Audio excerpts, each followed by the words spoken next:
मराठी सुलभ भारती इयत्ता 6वी धडा 14वा अप्पाजींचे चातुर्य। खूप जुनी गोष्ट। विजयनगरमध्ये तेव्हा कृष्णदेवराय राज्य करत होते। त्यांच्या प्रधानांचे नाव होते अप्पाजी। अप्पाजी फार चतुर होते। उत्तरेकडे कलिंग राज्य होते। त्या राज्याच्या राजाला वाटले एकदा आपणही अप्पाजींची चतुराई पाहावी, म्हणून त्याने कृष्णदेवरायांना निरोप पाठवला। तुमच्या राज्यात फार चवदार कोबी पिकतात असे मी ऐकले आहे। त्यांचा आस्वाद घेण्याची माझी इच्छा आहे। माझ्यासाठी काही कोबी पाठवाल का? कलिंग राजाला कोबी पाठवण्याची कृष्णदेवरायांना इच्छा होती, पण ते पाठवणार कसे? त्या काळी आजच्यासारखी वाहतुकीची जलद साधने नव्हती। वाहतूक चालायची ती बैलगाड्यांमधून। बैलगाड्या कलिंग राज्यात पोहोचायला 3 महिने लागत। आपण चांगली ताजी कोबी पाठवली तरी ती कलिंग राज्यात जाईपर्यंत कुजून जातील असे राजाला वाटले। आपली शंका त्यांनी अप्पाजींना सांगितली। अप्पाजी म्हणाले, त्यात काय अवघड आहे? एका बैलगाडीत गाडीवानाला बसण्यापुरती जागा सोडून बाकीच्या जागेत माती भरा, त्या मातीत कोबीचे बी पेरा, रोज कोबीच्या रोपांना पाणी देत पुढे जायला गाडीवानांना सांगा। गाडी कलिंग राज्यात पोचेपर्यंत कोबी तयार होतील। राजाने अप्पाजींच्या सांगण्याप्रमाणे एका गाडीत माती भरून त्यात कोबीच्या बिया पेरून ती कलिंग राजाकडे रवाना केली। गाडीवान प्रवासात रोज कोबीच्या रोपांना पाणी देत होता। 3 महिन्यांनी ती बैलगाडी कलिंग राज्यात पोहोचली।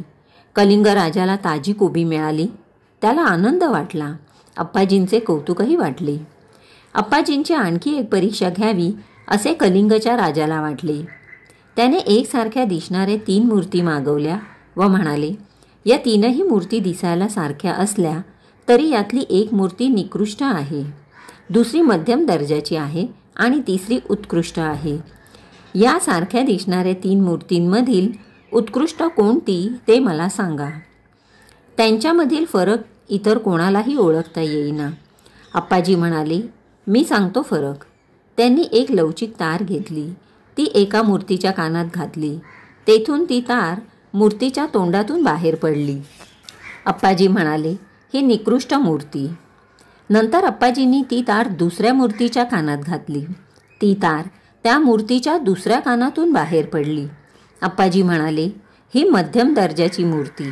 तिसऱ्या मूर्तीवरही अप्पाजींनी हाच प्रयोग केला।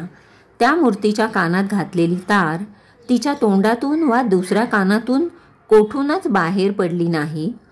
अप्पाजी म्हणाले, ही उत्कृष्ट मूर्ती। अप्पाजींनी कलिंग राजाला त्याच्या प्रश्नाचे उत्तर दिले। आपण मागवलेल्या मूर्तींपैकी एका मूर्तीच्या कानात घातलेली तार तिच्या तोंडातून बाहेर पडली, ती निकृष्ट मूर्ती। एखादा माणूस ज्या अफवा ऐकतो त्याचा खरे खोटेपणा पडताळून न पाहता जर तो त्या दुसऱ्यांना सांगू लागला तर त्याचे व समाजाचेही हित होत नाही, या मूर्तीचा असा अर्थ होतो। दुसऱ्या मूर्तीच्या एका कानातून घातलेली तार त्या मूर्तीच्या दुसऱ्या कानातून बाहेर पडली, ही मध्यम प्रतीची मूर्ती।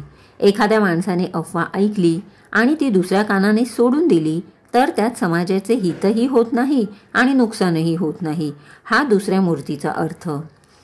तिसऱ्या मूर्तीच्या कानात घातलेली तार तेथेच अडून राहिली, ही तिसरी उत्कृष्ट मूर्ती।